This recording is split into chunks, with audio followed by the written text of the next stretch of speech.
Hey guys, my name is Stephanie Brown and you're watching Creative Guzzle. It's here! It's finally here! Star Wars The Force Awakens is out in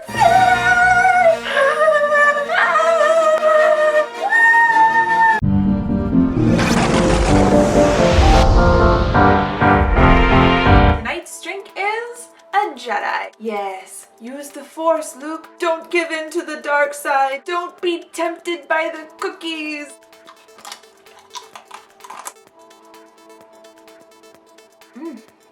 Smooth. If you want the recipe for this drink, as always, there will be a link down below in the doobly-doo. Otherwise, you can click this little info button right up here. Yes, Star Wars Episode 7 has finally arrived in theaters. And I'm sure none of you are going to be watching this video because you're all going to be out watching the movie. Can't say I blame you. But for those of you who are here, sarange, I thought I would talk about something that has had a huge influence on Star Wars, but is also prevalent in many other epic stories as well. The hero's journey. The hero's journey was originally introduced by Joseph Campbell in his book Hero with a Thousand Faces. Campbell describes the hero's journey as a hero ventures forth from the world of common day into a region of supernatural wonder. Fabulous forces are there encountered and a decisive victory is won. The hero comes back from this mysterious adventure with the power to bestow boons upon his fellow man.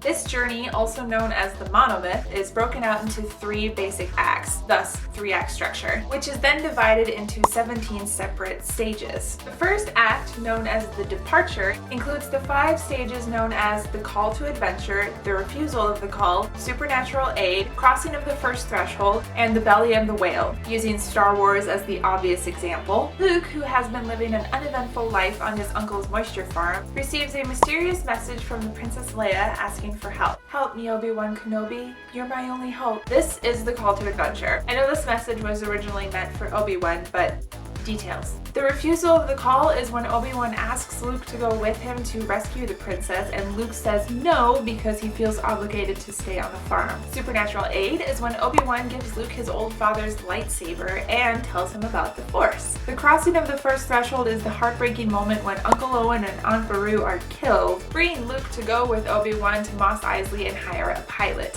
Hello, Han Solo.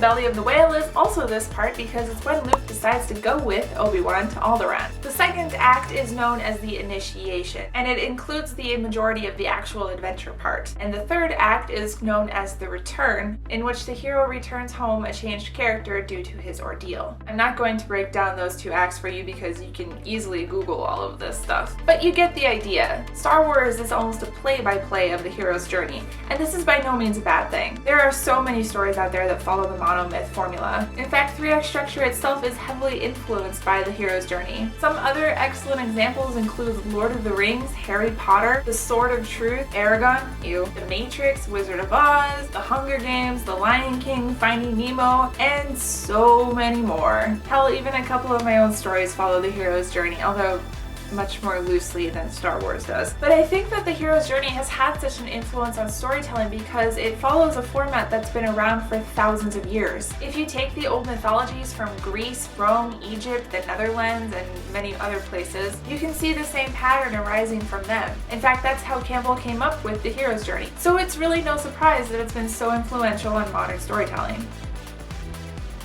So what are your guys' thoughts on the hero's journey? Let me know in the comments down below. And if you want to talk about the new Star Wars movie, that's fine, but please guys, remember to keep it spoiler free down there for people who haven't seen it yet. Also, if you liked this video, be sure to hit that thumbs up button and share it around with your friends. You can also check out more videos by clicking over here, and also don't forget to subscribe so you can stay up to date on more videos in the future. May the Force be with you. I wish I had a real lightsaber.